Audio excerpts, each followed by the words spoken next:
Hello, my dear friends. I'm Tama, and welcome back to Lotus and Light. As I sit here in peaceful meditation this morning, I cannot help but notice how many souls carry the weight of constant irritation upon their hearts.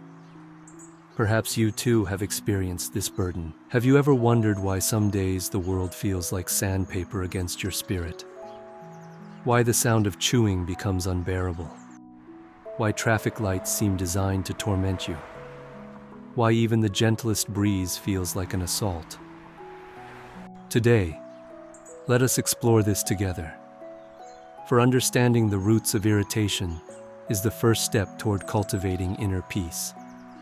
In my years of contemplation beneath the Bodhi tree, I have observed that irritation is rarely about what appears to be irritating us. It is a messenger, dear friends, pointing to something deeper within our consciousness that seeks our attention. When everything around us seems to spark annoyance, we are experiencing what I call the scattered mind syndrome. Our awareness has become fragmented, pulled in countless directions like leaves dancing in a storm. We lose our center, our grounding, and suddenly the world becomes our adversary rather than our teacher. Consider this ancient parable I learned during my early days of practice.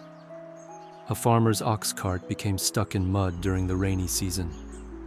The more he whipped the ox and cursed the mud, the deeper the wheels sank. Only when he stopped fighting, took a breath, and approached the situation with clarity did he find the solution. Sometimes we must stop pushing against life and start flowing with it. Let me share 3 gentle practices that have helped countless students transform their relationship with irritation. First is the pause technique. When you feel that familiar surge of annoyance rising, simply pause. Take 3 conscious breaths. In this sacred space between stimulus and response, wisdom has room to emerge. You might discover that your irritation has nothing to do with the person chewing loudly beside you, but rather with exhaustion, hunger, or unprocessed emotions from earlier in your day. The second practice involves investigating the story your mind creates. Often, we add layers of narrative to simple experiences. The slow driver ahead becomes inconsiderate and selfish. The barking dog becomes a symbol of neighborhood chaos. But what if we could see these situations without our mental commentary? What remains when we strip away the story and meet reality as it is? The third practice is cultivating compassion for your irritated self. Many students judge themselves harshly for feeling annoyed, creating suffering on top of suffering. Instead, treat your irritation with the same gentle kindness you would offer a frightened child. Acknowledge it without resistance. Sometimes simply saying internally, "I notice I am feeling irritated right now, and that is okay," can begin to dissolve the tension. I have learned that chronic irritation often signals deeper needs within us. Perhaps we need more rest, better boundaries, or time in nature. Maybe we are hungry for meaningful connection or creative expression. Our irritation becomes a wise teacher when we listen to its message, rather than fighting its presence. During particularly challenging periods in my own journey, I discovered the power of the loving kindness meditation. When the world felt harsh and unwelcoming, I would sit quietly and send loving thoughts first to myself, then to those who irritated me, and finally to all beings everywhere.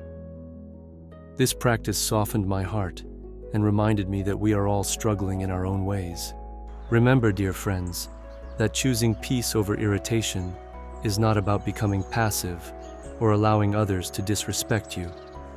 It is about responding from a place of wisdom rather than reacting from a place of friction. When we are centered and calm, we naturally make better decisions and create more harmonious relationships. Some days will be easier than others. Some moments you will remember these teachings, and others you will forget completely. This too is part of the path. Progress in spiritual practice is not linear, but spirals upward like smoke from incense, sometimes appearing to move backward while actually ascending toward greater understanding. As we conclude our time together today, I invite you to carry these insights into your daily life. Notice when irritation arises and greet it as an old friend bearing gifts of wisdom. Practice the pause, investigate your stories, and treat yourself with compassion.